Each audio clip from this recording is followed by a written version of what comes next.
talk about like a playoff game that we never, I know this is the storyline right now, that like the Leafs never win those games. They just never do.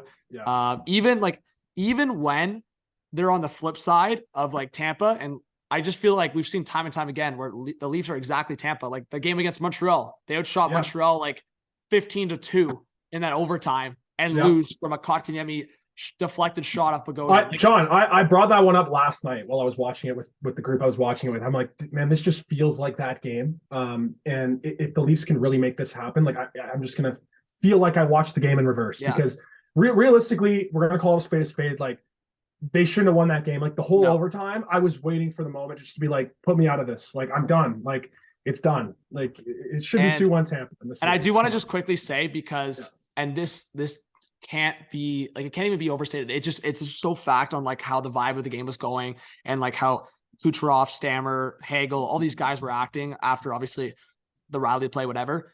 Yeah. Luke Schenn was the Leafs savior in ways that have nothing to do with the back of the net. Like he was saviors in so many ways. His calm presence, like Lucas on stream, the jersey in the background, I'm literally laughing at these Tampa guys thinking they're going to like, what was the conversation going at? When you guys are acting like you're going to approach that bench with Luke Schenn standing right there in front of the Leafs bench, just smiling, straight smiling. 3v1. It was a 3v1, man. Because he knows any guy, he's already crunched. Like Jeannot is the only guy I can give a little respect in saying he actually had a freaking tilt with Schenn. But that was after Schenn got a freaking cut from the visor. Outside of that, Maroons got crushed by Schenn. Every single guy on that team ain't having a time with Luke Schenn. Just stop it. It's just not happening. And the fact, Lucas, before the Riley game-winning goal, I mean, we can talk about how clutch O'Reilly was. Before the Morgan Riley game-winning goal, it was Luke Schenn from the point that spotted Riley cutting in and it almost deflected. Luke Schenn was in more ways than one, man. Luke Schenn was a presence. And I mean, we could talk about it. I feel like Schenn, Riley, and Hull throughout the season were like our biggest conversation points because Schenn was the shiny new toy. Riley, the hate online and the giveaways and all that stuff, and Justin Hull just being the Justin Hull conversation. Those three guys were the best defensemen on the ice. And I'll specifically say that Justin Hull, if you play like this the rest of the first round, I mean, I have some things that I have to do if the Leafs lose in the first round, but if the Leafs win in the first round and Justin Hull continues to play like this, I will have so much more respect for the guy and the fact that he actually did it on a consistent basis. And I never asked for more from Justin Hull. All I wanted was exactly what we've seen from the guy, Lucas. Have some heart, block your shots, play your role, and don't overcomplicate things. Have the puck, get rid of the puck. Exactly what Luke Schenn did last night. Yeah. Justin Hull and Luke Schenn did that at their best. Obviously, Morgan Riley's always going to be that high-risk player because he makes plays, as we've seen the last two games, so he'll have his mistakes. To me, Lucas, and I don't know how you feel about this, Justin Hull and Luke Schenn can't afford those mistakes because they're never going to be that kind of role player. Yeah. They're just going to be the guy that shuts things down, keeps it simple, blocks shots, and just makes things simple for the forwards. You're bang on, John. Like I don't even know what else to really add to that point. I think that Justin Hull and Luke Schenn, in a lot of ways, they have similar skill sets or lack thereof, especially with their hands and their offensive abilities. Yeah. So they got to play it simple. I mean, Schenn he's mastered that this whole series. I feel like he's been that guy. I think him and Riley as a pair really, and people rip that pair, man. People rip that pair going in big time. Yeah, and they complement each other really well. I think Justin Hull, you got to realize he's also playing with Giordano, who we talked about off air. He's probably been the weakest defenseman of the series for the Leafs so far. Yeah, parking Brody's worst game as a Leaf last night aside. Worst game 3 from TJ Brody. I don't know what's going on with the guy. Something's up. Something's up. If that's what we're getting. But quickly, I wanted to quickly loop back to the fact there was a 3v1 with the Jeannot, Hagel, and Maroon, yapping at Luke Schenn. I just want to say that Tanner Jeannot, like, with all due respect, buddy, like, you've been irrelevant this season. I mean, I'm just going to say it how it is. Like, yeah, I mean, you got 6 goals on the season. I mean, you got traded for a boatload of picks. You don't really do anything out there except hit. You didn't win a cup with any of the guys you're backing. I mean, who are you? Like Luke Schenn, like he won 2 cups with Tampa. So, he should probably calm down a bit. He had 1 shift last night where he was a freaking beast. I think he hit 4 or 5 guys. When the building, at the late second period, Lucas, 100%, because the building was rocking.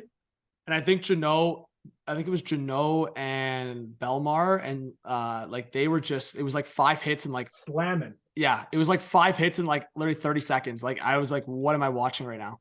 Dude, I'm so happy. I'm so here for this. Like last night really felt like the turning point moment for me. Where this series or these two teams, this is now a rivalry. You know, the Riley hit last night. I think that if you call that a dirty play, you don't really know what you're talking about, quite frankly. I mean, it's shoulder to shoulder all the way. They're going in, two strong guys going into the corner to chase the puck, and he loses an edge. And it's two strong men pushing. It's shoulder to shoulder. Point falls. It could have been a disaster for the Lightning, obviously. And I don't know. I was going to add to say that, and I'm saying this as professionally as possible, and I'm not bashing anyone here, but maybe he took it back, or maybe he's going to hop on a radio show. But how Craig Simpson said that rally play was on the numbers is insane. Like I heard that on the broadcast, and I'm sure as a broadcaster, I'm sure the perspective is like things happen fast and things can be said. But that also sparked a lot of conversation online, Lucas. And that's why broadcasters really have to be careful, because how on earth can you watch the replay back and think it's anywhere close to the numbers? It's just silly. It's just stupid. It's not even close. And then towards the end of the game, Maroon hits McCabe freaking 2 feet off the boards, right on the numbers. And nothing. Bro, the last... the whistles completely went away. We can acknowledge that, right? Like the whistles, I don't like focusing too much on referees. That's me. But the whistles definitely were just put in the back after that huge blow up. I mean, there was even Ross Colton slashing the stick out of Samsonov's hands, with about 2 minutes left. It was crazy. Like seeing that, I'm like, when have I ever seen a player just bang, slash the stick of the goalie and not get called? Like that was pretty wild. But obviously the whistles went away. Playoff hockey's different. People, I think most people understand that in terms of obviously in overtime, only egregious things are going to get called. And there was a few things that could have been called. But overall, this is the game for me that has created 100%. The rivalry with Toronto and Tampa. It is bleeding into the coaches now. Obviously, Sheldon Keefe's comments last night, and then John Cooper today saying that he doesn't understand what he's talking about and manipulating the referees. It's bleeding in, man. Kyle Dubas in the stands with the fans in Tampa. Like this is wild, man. We're in for one. We're in for one. And if Tampa plays like they did last night, they're gonna win game 4. I'm very confident in that. So Toronto's got to be prepared for it, because they're not gonna be able to win a game like that again. I mean, it just went right for them. And O'Reilly, Mr. X Factor with the big goal. Man, I'm too amped up. I'm not gonna be able to sleep again tonight, man. Yeah, the rivalry's been heating up. I also do think, and Lucas, I think we've talked about it. You've given me the advice of like ignoring people in the chat in terms of toxic, ignoring people on Twitter. Sometimes I just can't do it, bro. And I'm seeing some of these like bigger accounts, even from Tampa, and I'm like, it just makes me want to lose my mind. Like even like Dubas, God forbid the guy shows emotion when, again, confirmation from many people that are sitting around, confirmation that people are throwing like threats, like throwing around freaking trash comments about him. Like there's literally a couple Leaf fans, fake ass Leaf fans in front of Dubas calling for his head mid-game because they're down a goal. Like, are you freaking serious? Like, this is where I'm saying, like, the human element. Obviously, I rip into guys. I rip into Hall every day of the week. I ain't calling for guys' heads, or I ain't calling for guys to like, so walk off. I don't know. To me, that really bugged me for a guy like Dubas did everything. So like, to me, we saw the product of what Dubas did, Lucas, last night. I mean, Achari and O'Reilly scoring massive goals. O'Reilly, like, how many clutch moments do we see from Leaf players in terms of like tying the game with a minute left? I mean, that gave me Columbus vibes, game 4 of Zach Hyman's tying goal. I mean, the comeback, like that's huge. Obviously a completely different scenario because again, that was Columbus at the time, but this is freaking the Tampa Bay Lightning in Amalie Arena. And you have Stanley Cup winning, Conn Smythe winner, Ryan O'Reilly tying the game with less than a minute to go. I just feel like all of that. And again, there's just so many people going on with that rally thing. And to cap off that conversation and not talk about it again. Yeah. I mean, people that say that, to me, if you want to call it a boring call because of the excessive nature, sure, call a 2-minute penalty. But my thing is, if in any regard you have some seriousness, saying Riley should have got ejected, you should not turn on the channel for another hockey game in your life. You are completely out of your mind. Obviously, no, anyone in their right mind doesn't want Braden Point to get injured there. It's a battle play. Sorry, I just want to jump in too and say, because I know Johnny's, everyone that listens knows that Johnny's a big Morgan Riley fan. Like, I just want to jump in and say that if anyone thinks that Morgan Riley intentionally tried to injure Braden Point, I'm not going to put ats out there, but if you think that, just look at Riley's history. There's like 15. There's like 15 guys on the Leafs that would do that way more. Like Morgan Riley's never shown a nature of aggression, trying to hurt other players in the league. He's a well-respected player for big lots time of around reasons. the league, big time. And the only time I've seen Riley really get at it in a serious way was when Alex Burrows, 7 years ago, freaking speared him in the nuts. So if you're gonna talk about Riley being freaking malicious, get your head out of your ass, because clearly, and I get at Leaf fans for this. I get at Leaf fans. If you only watch your team and don't pay attention to around the league, do not comment on players' natures or comment on players' intentions, because again, you have no idea what you're talking about. Like I said, the Riley play, I'm not going to go into it too much more. End of discussion. But last night, Lucas, understandably so, when Kucherov jumps on the guy and starts punching Riley at the side of the head, combined with Riley being completely defenseless, face to the ice, and Stammer's cross-checking him in the back. I mean, we're seriously saying there's intent to injure from Riley to Point when we're witnessing a guy face first in the ice getting punched and cross-checked. Are we serious? Yeah. It's stupid. It's not even it's a non-conversation. The whole outcry after the Riley hit. A part of me is happy that Shelton Keefe chose to make the comments. Very, very happy that he did. And I actually don't know if he's been penalized for that at all or fined for that at all to this point. I don't think he has to this point. Yeah, I'm confused. I will say this, and again, the standards and whatever. I just feel like if you look at, obviously the NHL would have to handle certain things, player safety, handling the injury stuff. If people want to talk about a certain bias towards Toronto, and that's why I said, Lucas, look at certain Tampa fans and Tampa fan accounts talking about, because the league reviews in Toronto, that's why the Braden Point goal didn't count. Folks, the last 3 tweets from NHL player safety are all disciplined against Toronto, are all disciplinary actions against Toronto. During the playoffs, we haven't seen another suspension outside of a guy from Toronto. And folks, to add to this, to completely add to this, we just watched on national television Steven Stamkos just feed one of the stars of the league in the face, just standing there cleaning a stick. And nothing called. Nothing past a roughing and misconduct that Matthews got himself.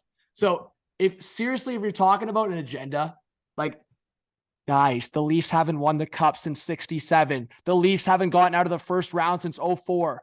What are you seriously talking about? I think it's one of those things, John. It's just a lazy excuse to, obviously the Leafs are, the fan base that they have, the market value that they have, the history that they have. It's just a lazy excuse to try to go at the team, the fans, and all that. So I don't know if there's much more time to waste on that. Yeah, we're moving on. Moving on to game 4. Just tee up game 4 really quick. I don't really anticipate any lineup changes. I'd have one maybe, and I have a hot take. For either team, I don't anticipate them. For Toronto, though, I do see, potentially if Keefe was to get a little more creative, maybe make a change on the back end. That's where I would go. But what about you, John? Yeah, the back end or up front? So my hot take's actually up front, but it depends. It depends on the feeling here. And my thing is, we just watched Tampa, and again, I don't want to say there's going to be. We're moving on from the conversation, but I don't want to say there's going to be targets on the backs of guys like Riley and guys on certain things. But so the back end, to me, it's tough because 2 of your right shot defensemen, Hall and Shen, had their best game as Leafs, probably, I would say. Shen had an unbelievable game, probably one of the most valuable players of that game. and Hall probably had his best game as a Leaf, or at least up there for me. Yeah. So to me, Liljegren would be the next man up on defense. And at this point, I don't think you can put him in just based on that fact until Hall and Schenn show. I mean, I don't think there's any scenario where Schenn's ever going to get out of this lineup just because of the presence that he brings in terms of the physicality. Yeah. But my hot take, Lucas, and again, it's hot take-ish because I actually think he played well in some moments last night in terms of the forecheck and just creating a couple plays. But I was saying last night, simmer in for Kerfoot, just as a presence, just as a selective shift guy. Like literally talk to the guy and be like, hey, you are not doing anything other than a couple intimidation shifts. Literally what Tanner Jeannot, Lucas, what we watched from Tanner Jeannot last night, Simmons having like 3 or 4 of those shifts. Again, is it worth it? No. But if you're relying on Matthews, O'Reilly, Marner, Tavares, Nylander, all these guys to play heavy minutes as it is, I think you can cut one forward down in terms of, I mean, if some of the fourth line or third line guys are only touching like 10, 11 minutes anyways, throw Simmer on for a total of 4 or 5 minutes in the game.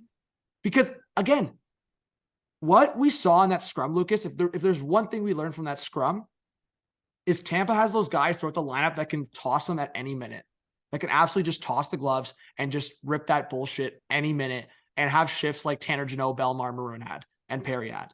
Mm-hmm. I don't think so. There's a very small bit of room here because we don't want Simmons doing what he did last year and taking stupid penalties. We just don't want that.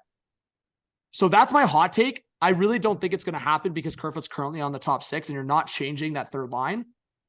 So yeah, I think that third line did get caved in a little bit though throughout the game. I mean, there wasn't many players that had great games overall on the Leafs side of things. Yeah, Matthew Knies had a great game, in my opinion. I think and Knies, and sorry, adding to that, yeah, I'm saying not change the third line, but Knies did find himself with Tavares and Nylander in overtime a couple times. Yeah, and Matthews and Marner. So when Knies, O'Reilly, and Achari played together in that game in Game 3. They weren't very effective, and that line just got caved in a lot in their own end. Yeah. So they started. Keefe was just rolling different things in third period and overtime. But to loop around back to your point, I think now that you've injected Knies in the lineup and he's shown the offensive capability that he has, which is bonkers. He only played 5 games now in the NHL. I think that you could have, and I've always not been the biggest Simmons fan at this point in his career in terms of everything else he brings. I think he's very, very, he doesn't offer a lot outside of that role, like you said. But you might have to with the stakes that are going into this game and the response Tampa might give right out of the gate with their physicality. You might have to have that. I mean, that's not a bad shout, man. Like I actually do like that shout because Kerfoot, in a game like that, Kerfoot he doesn't really do much other than the penalty kill. He does help, but I mean, it'd either be him if Simmons is coming in, or this is the first time I'm going to say this, Lafferty. I think Lafferty didn't look great last night. And I've always been pretty high on him because the speed he offers, obviously, but he did not have a good game. The fourth line was just a non-factor for the Leafs last night. Tampa had some decent shifts here and there, but so I think it'd be Lafferty or Kerfoot coming out if you were to make that change. For me, when I was saying the back end, it would be because Mark Giordano has tremendously struggled in the series, keeping up. I just don't see him coming out, man. I just don't see it. Yeah, and it's almost a conversation of, I'm not predicting what Sheldon Keefe's going to do, but I think there might be a time in this series where you might have to make a call. Like, man, if he keeps getting beat the way he does, do we have to make a change there? I mean, Gustafsson obviously is a completely different defenseman, and he's not great in his own end, so that might open its own can of worms if you were to swap them. But even bringing in Liljegren for him could work, but you'd have to slide Brody over to the left side. That could be an option. Brody and McCabe didn't have a great game. McCabe is also. Yeah, so I mean, you know what, Lucas, that's a good shout too, because again, I think Gio's a guy that really prides himself on like consistency in those minutes and being a relied on factor. So like, and it might be seen as a disrespect, but yeah, that would be the only other change I'd make too, is if you wanted to put Lily in, again, you got the win, but it's like, if you wanted to, because McCabe and Brody had such a rough game, you're not moving Riley and Schenn at this point. Hull had a good game. If you wanted to try McCabe and Hall again, it's really risky. And then if it doesn't work, you can always change it mid-game. But it's like, if you wanted to run McCabe, Hall, and honestly, Brody and Liljegren in the past have looked all right. My thing is if Brody can just simplify his game, I mean, maybe playing with more of a puck mover and skater in Liljegren could help him. Just simplify that, because I feel like Brody in certain plays last night was like overcompensating. Like he had a simple simple like outlet pass, and this guy's like trying to go for like the freaking distance pass through the neutral zone. It's like, guy, like just make the simple play. You're not playing well. You're not playing well. So make the freaking simple play. Why? And that's why, again, Hall had a great game. So, but this is a conversation I usually have about Hall. But Lucas, that's why I sent that tweet out. To me, based on how I was making comments about Brody, and I can't believe we're living in a world where this happened, but it's seriously thought to, like, in my perspective, that Brody and Hall switched bodies. Because everything I've been saying about Hall all year and past playoffs. The Freaky Friday effect. Yeah, Freaky Friday effect, bro. I was saying the same shit about Brody. I was like, why are you holding onto the puck, man? You were having a shit game. Why are you holding onto the puck? Make the simple play. Why are you skating with the puck? Why are you pinching? Why are you, like... John, I think this is going to be crazy to say, because TJ Brody, in his time with the Leafs, has been known as the guy. You put him with anybody, he settles that guy down. Exactly. And he leads that pair to settle the guy down and allow them to, play to their strengths. He does not look confident and comfortable playing with Jake McCabe. Like, he just doesn't. He didn't last night. And Jake McCabe is one of those players where it's just, he sometimes is a little high risk with some of the stuff he does. You're like, bro, and he's hard to read, man. I know we talked about that. I don't know what he's going to do. When Riley and McCabe were playing together, it was the same thing. And even when McCabe and Hall were playing together, like, it seems like he's a hard player to play with a little bit. Yeah. And again, he brings a great presence. Don't get me wrong. I actually like individual plays McCabe makes, whether it's like a little move through the neutral zone or like he has hands and abilities, right? And has that physical ability. I actually like individual skill sets from McCabe, but as a defense partner, he seems so hard to read, bro. Like, I watched some shifts. It's like, where are you headed, man? Like, you are on the left side. Why are you headed for the right side for a hit? Like, so he's not easy to play with, which is definitely messing up Brody's rhythm. I feel like Brody is, which is just wild to me, because I've never seen that with any defenseman Brody's been paired with. I know lots of his Leaf tender, he's obviously been with Riley, but TJ Brody, I always say, it's a top 3, if not number 1, in terms of Kyle Dubas's best move that he's ever made for the Leafs was signing TJ Brody. Yeah. And I don't think it ever gets talked about enough.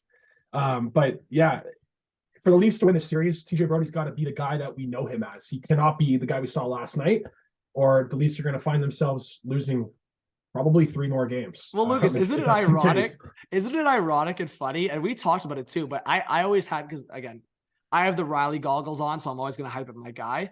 But like, I was trying to be reasonable in going into the series and saying, the whole reason why you have Brody and McCabe is to try to give Riley and Shed the easier matchups. But what's happened here is completely flipped. Riley and Shed were getting like tough matchups last night, while Brody and McCabe were just absolutely struggling. And I'm like, what are we watching right now? Luke Shed's the best defenseman on the ice. Yeah.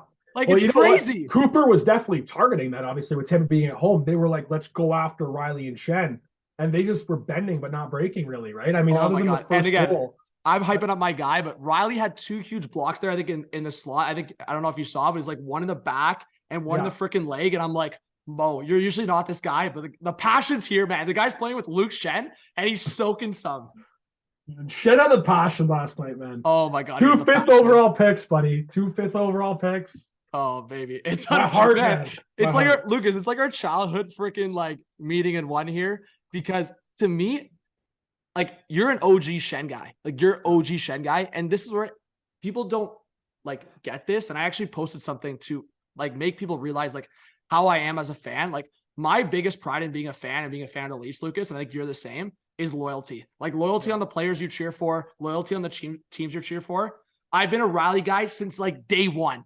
Day one, drafted, like, there were certain things that just tethered, whether it was like his dad's reaction to the draft. I've talked about this so many times on the podcast. It just all hit. Yeah, it just all hit. And then obviously for me, I was already a fan. 2017, it went from this to this when I met him, right? Like, yeah. So, we actually have very similar stories then. We actually have very similar parallels on that. Yeah. So I met Shen when I was, I guess I would have been 11 years old in 08, when he was, at his first week. And I met him downtown with my parents. And that went from, like you said, everything hit from draft, the way he played, everything. And then when I met him, it was like, boom, this is the guy. I bought the jersey that day. Yeah. Like, yeah, but back to you. Sorry, man. No, you're good, man. I love that. And I was going to say, like, to me, I didn't meet Morgan until I guess I was 17. But my thing was also that when he got drafted, like, I was still super young. Like, I was in my early teenage years. And I mean, I grew up on Cabriolet. And it's so funny because I mean, you just have those like full out, like, I don't know, like to me, my heart, bro, I don't want to get too deep on the pod, but when they were pulling up that graphic of like Riley scoring the first goal as a D-man for the Leafs in the playoffs, like OT game winner in 20 years. I'm like, I actually already knew this, but like seeing the graphic of Riley and Caberlet there, side 20 years side. Apart, bro, I was like, there's no way this is happening in front of my eyes right now. I had to like check myself with my sister and girl like so many times last night. I was like, is this real life? Like, is this real life right now? And I was even talking to my dad about the Caberlet goal at double OT against Philly back in 2003. And I mean, Riley 20 years later, freaking unreal. So I don't know if you saw my tweet. I posted my Caberlet jersey next to my Riley jersey. Yeah, I did. So that was a cool moment for sure, dude. Oh my god, it's just the nostalgia plays dirty on you, and yeah, it really makes you think that like fate and destiny and all this stuff, man. But we just got to let the games ride out, see what happens. And last night was probably one of the first games I can remember since Game 7, I guess, last year, that I was really living and dying on every play, like to the point where you know how it works, John. The adrenaline and the sweat and you can't look at the TV, and it's just, man, that overtime for me was just a roller coaster, and I wanted it to end so bad. But when you're living through it, you just want it to end. I know. And then when you look back, it's like when they win, you're like, man, what a night, dude! Like, what an experience. Yeah, I'm not trying to get too deep on the pod again. No, honestly, we're getting deep. But I was gonna say too, I think there's only been like 3 or 4 Leaf goals where when I say blackout, I'm not even saying like it as like a you blacked out last night. I look back at my reaction and there's a couple times where I'm shaking my head. Like I was trying to shake out of it because I was like, I don't even know what I was watching, bro. Like I completely blacked out. I felt like lightheaded. Like I don't even know what I was watching. So many Leaf fans, and someone actually threw a comment on my reaction video and said, if you see my reaction, and like I look back and I'm like, I can't believe I looked like that. I look psycho and I look like in shock.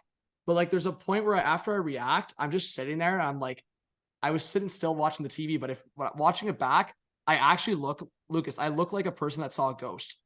And I'm saying that because, I mean, well, it's how I looked, and I didn't realize it's how I looked. Us as Leafs fans, man, we are so like, it's ingrained, bro. It's like some serious trauma shit to just know disappointment and loss. Like seriously, man.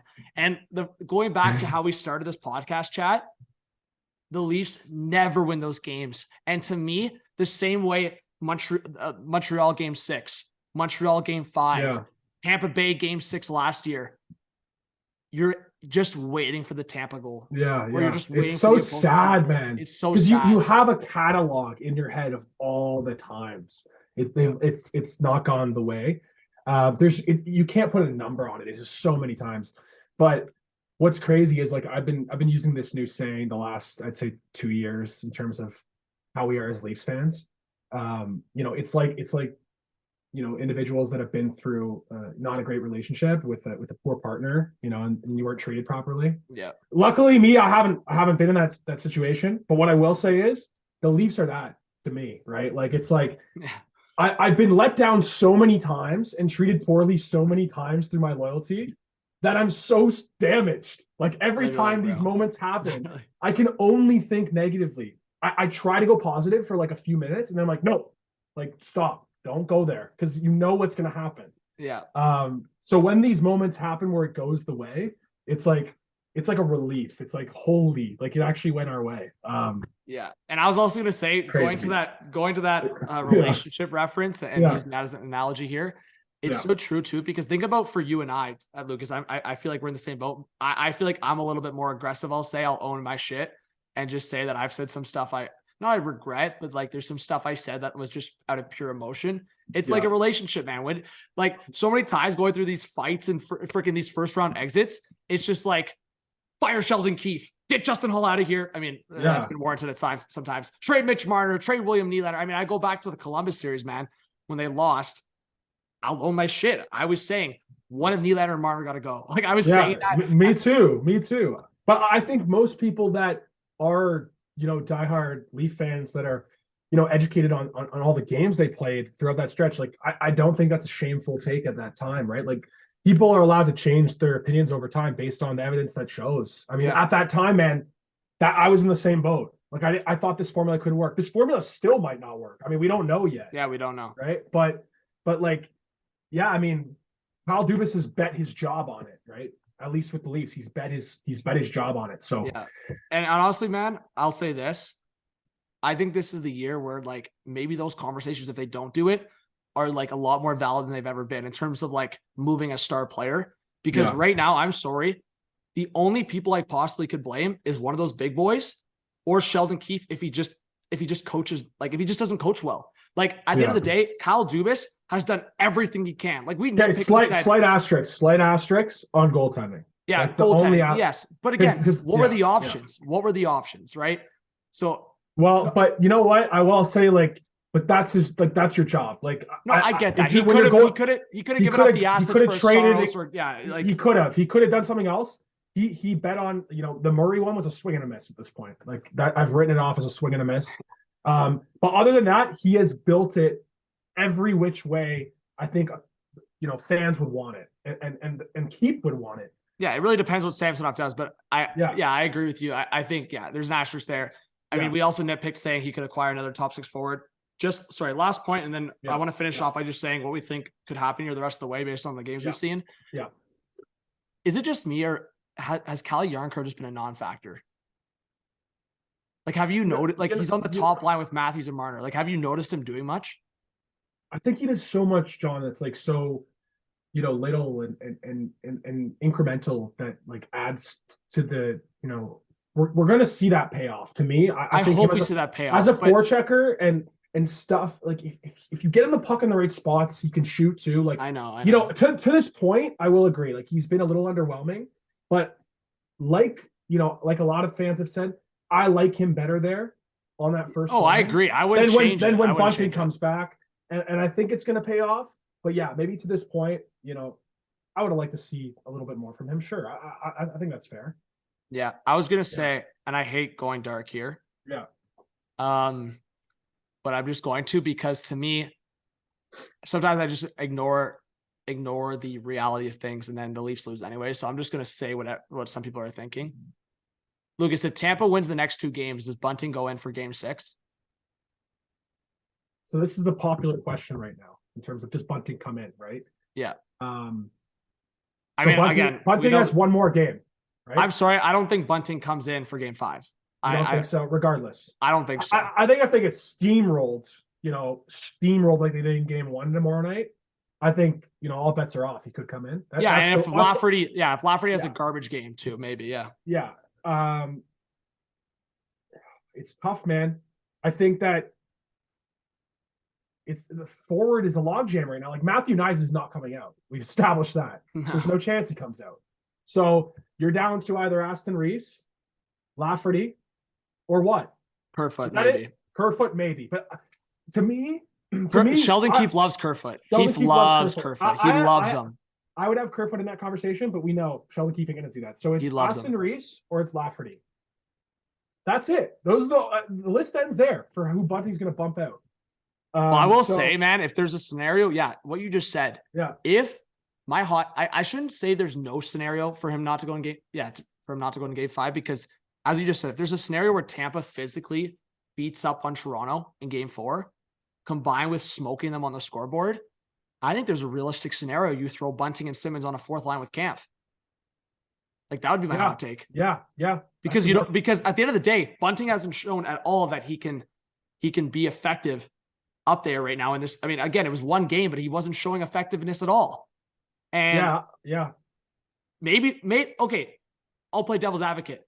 Maybe just because under more control, maybe we do see Matt Knies, Lucas, go to that top 6, go next to Tavares and Nylander, and maybe you put Bunting with O'Reilly and Achari.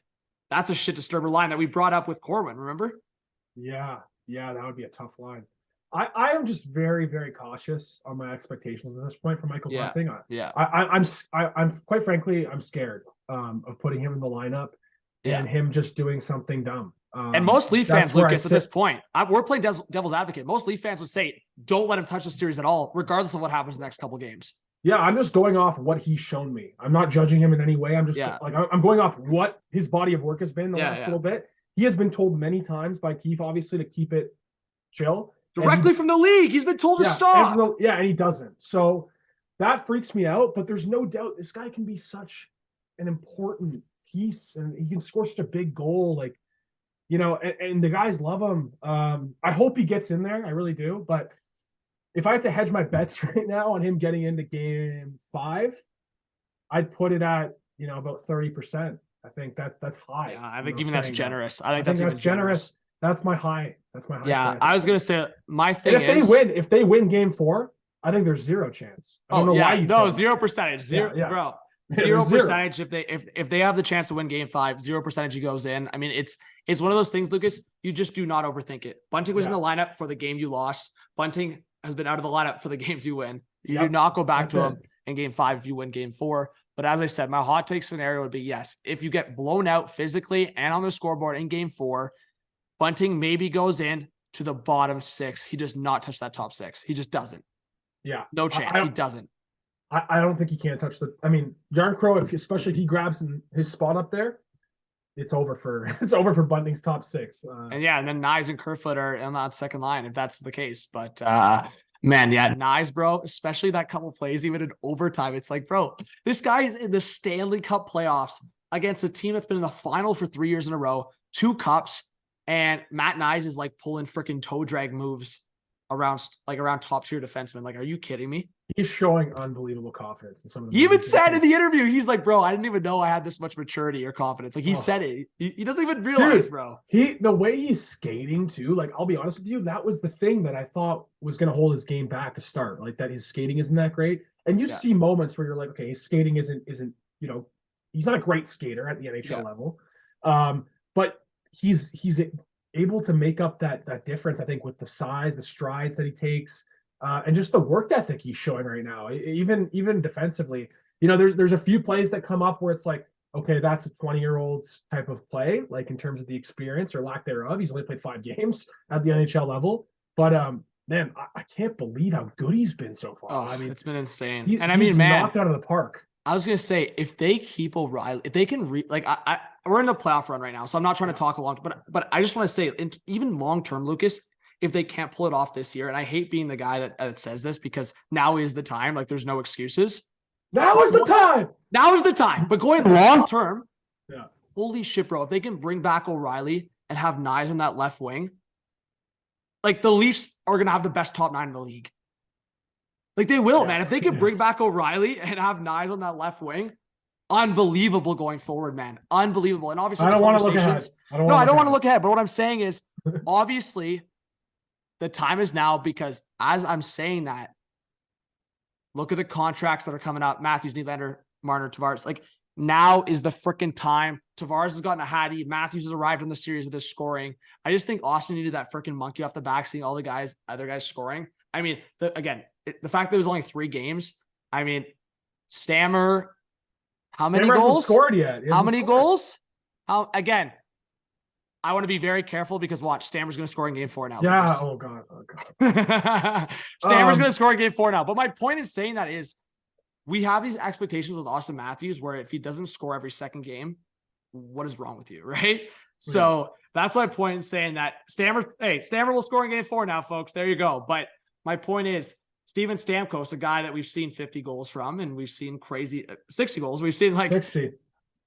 We've seen no goals from him so far. And again, that's probably going to change here any game now from Stammer. He's probably going to score at some point here. But that's always the conversation we have with Austin Matthews because he's just that guy. And honestly, all the guys, I'm happy. All the guys that scored last night, Achari and O'Reilly, so the third line production, combined with Matthews getting his first, and then Morgan getting his first. I mean, call it a core 6, Luke, because I saw that tweet from that person last night. Core 6. Sorry, I didn't shut you out. If Morgan keeps playing like this and O'Reilly keeps playing his clutch factor, I mean, the Leafs got 6 freaking scary weapons that every team is scared to play against. And it's going to be a core 7 because you're going to add Matthew Nyes to that. Let's go. Let's freaking go. But yeah, offensively, man, that's so scary. And I'm not, say what you want about us being Leaf fan perspectives. I mean, there's a few other teams, like I'll give the Rangers right now, like they have 6-7 guys that are deadly right now. Obviously the Oilers up front have 6 or 7 guys, a few guys that haven't woken up yet. And there's a few other teams, but McDavid just got 2 goals last game. I think McDavid and Draisaitl are going to be so angry past that game, that look out. That's all I'm saying. Look out.